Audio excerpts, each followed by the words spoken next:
Tasty Sugar Crush. कितना मजा आता है ना जब आपको कोई गेम फ्री में डाउनलोड करने को मिल जाती है। लेकिन ये फ्री अक्सर बाद में बहुत महंगा पड़ता है।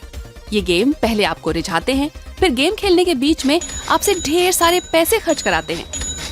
कौन है ये लोग जो गेम खेलने के लिए पैसे खर्च कर रहे हैं और क्यों? फीफा अल्टीमेट गेम में अगर आप कुछ बेहतरीन फुटबॉलर्स के साथ खेलना चाहते हैं तो इसके लिए आपको जेब ढीली करनी पड़ेगी। इस मोड में आपको वर्चुअल ट्रेडिंग कार्ड्स इकट्ठे करने होंगे, लेकिन आपको ये कभी नहीं पता होता है कि आपको कौन सा फुटबॉलर मिलने वाला है। यही है लूट बॉक्स का सबसे अच्छा उदाहरण। खिलाड़ियों या हथियारों की शक्ल में कुछ बेतरतीबी नाम जिन पर एक पर्दा पड़ा होगा। लूट बॉक्स जुआ खेलने जैसे ही है। आप कुछ पैसे खर्च करते हैं, लेकिन आपको ये पता ही नहीं होता कि इसके बदले आपको क्या मिलेगा और कितना मिलेगा। जो आप चाहते थे, लेकिन ये पता ना होना कि खर्च किए जा रहे पैसों के बदले क्या मिलेगा, यही बात लूट बॉक्स को जुआ जैसा बना देती है। वैसे लूट बॉक्स को जुआ कहा जाए या न कहा जाए, इस पर मतभेद है। दुनिया के कई देशों में इसके लिए अलग अलग नियम हैं। भारत में इस पर कानून नहीं है। जुए पर फैसला राज्यों के हाथ में होता है। अब मान लीजिए आपने कोई लूट बॉक्स, लूट पैक, क्रेट या कुछ ऐसा खरीदा, तो ऐसा नहीं होगा कि ये सीधे खुल जाएं और आपकी स्क्रीन पर लिखकर आए कि आपको यह मिला है। ये पहले आपका टेंशन बढ़ाएंगे, आपको उकसाएंगे, ललचाएंगे, लाइट जलाएंगे, एनिमेशन दिखाएंगे। हो सकता है वो आपसे स्क्रीन टच कराएं या क्लिक कराएं। आपकी स्क्रीन पर कुछ खास रंग की लाइट जलेंगी। आपको महसूस होगा जैसे आपको कोई बहुत खास चीज़ मिलने जा रही है, कोई अनोखी या कीमती चीज़। तो ये कंपनियों के कुछ हथकंडे होते हैं। 2020 में गेमिंग इंडस्ट्री ने लूट बॉक्स बेच-बेचकर 15 अरब अमेरिकी डॉलर कमाए थे। ये गेमिंग इंडस्ट्री के 160 अरब अमेरिकी डॉलर्स के कुल रेवेन्यू का करीब 10वां हिस्सा है। भारत में ज्यादातर स्मार्टफोन ऐप्स में आपको गरीना, फ्री फायर या बैटलग्राउंड्स मोबाइल जैसे गेम मिल जाएंगे, जिसमें खेलने वाले का खूब खर्चा होता है। एल्डर स्क्रॉल्स ओब्लिवियन गेम याद है? उसमें घोड़े का ये बदनाम गोल्डन आर्मर खरीदने के लिए उन दिनों सिर्फ $2 देने पड़ते थे। आजकल किसी गेम में $2 खर्च करने में किसी को रत्ती भर फर्क नहीं पड़ेगा। आज तो पिकाचू के क्रिसमस आउटफिट के लिए भी $40 तक खर्च करने पड़ते हैं। और स्पेस गेम स्टार सिटीजन में ये स्टारशिप पैक पता है कितने का बिका था? 40,000 अमेरिकी डॉलर का। गेम में आगे बढ़ने के लिए अगर आपको पैसे खर्चने पड़े तो उसे कहते हैं पे टू विन।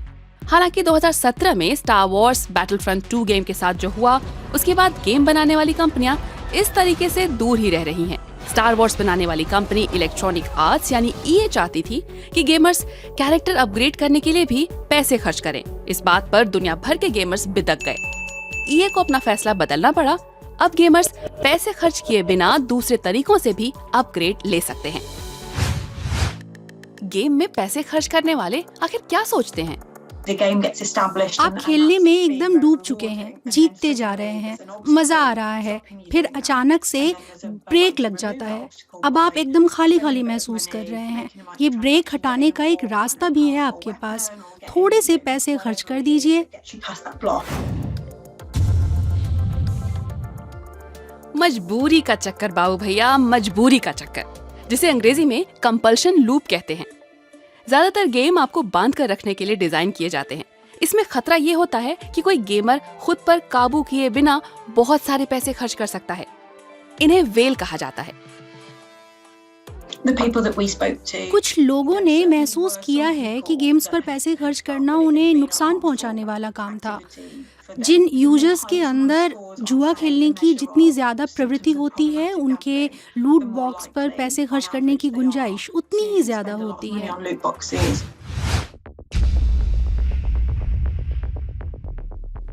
फोमो, पीछे छूट जाने का डर। जब कुछ खास चीजों की सप्लाई घटा दी जाती है या उन्हें खरीदने के लिए बहुत थोड़ा सा समय दिया जाता है, तो कई खिलाड़ी पीछे न छूट जाने के डर से इन्हें खरीद लेते हैं। इसका खतरा सबसे ज्यादा बच्चों और टीनेजर्स के साथ होता है। वैसे ऐसा नहीं है कि गेम्स में मोनेटाइजेशन बुरा ही है। दरअसल छोटे छोटे ट्रांजैक्शंस की वजह से ही लोगों को फ्री में खेले जा सकने वाले ढेर सारे गेम्स मिल पाते हैं। जैसे क्लैश ऑफ क्लैंस को ही लीजिए। फोन पर ऑनलाइन खेले जाने वाला ये खूब लोकप्रिय स्ट्रैटेजी गेम है। इसमें आप अपना गांव बनाते हैं, सेना खड़ी करते हैं। अगर आप यही चीजें और जल्दी करना चाहते हैं तो इसके लिए पैसे दे दीजिए। किसी फ्री गेम में कुछ चीजें पैसे खर्च करके मिल रही हैं या फिर कोई गेम पूरा का पूरा पेड है, दोनों में बहुत फर्क है। मैं नहीं बता सकती कि ये अच्छा है या बुरा।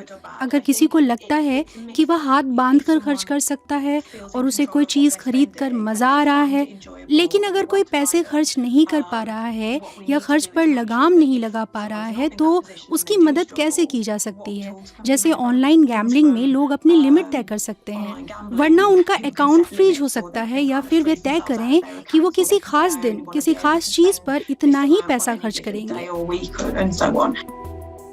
इन गेम मोनेटाइजेशन किस दिशा में बढ़ रहा है ये तो नहीं कह सकते, लेकिन दबाव से बात बनती है। जब ईए पर आरोप लगे कि उसका गेम जुए जैसा लगता है तो उसे फीफा अल्टीमेट गेम में अपना लूट बॉक्स सिस्टम बदलना पड़ा। अब आजकल लोग फीफा अल्टीमेट गेम खेलते समय पैसे खर्च करने से पहले कुछ वर्चुअल कार्ड पैक देख सकते हैं। आपका क्या मानना है? क्या गेम बनाने वालों का लूट बॉक्स और माइक्रो ट्रांजैक्शन से पैसे कमाना जायज है? क्या आपने कभी गेम्स पर पैसे खर्च किए हैं? किस गेम पर किए हैं? बताइए हमें कमेंट बॉक्स में।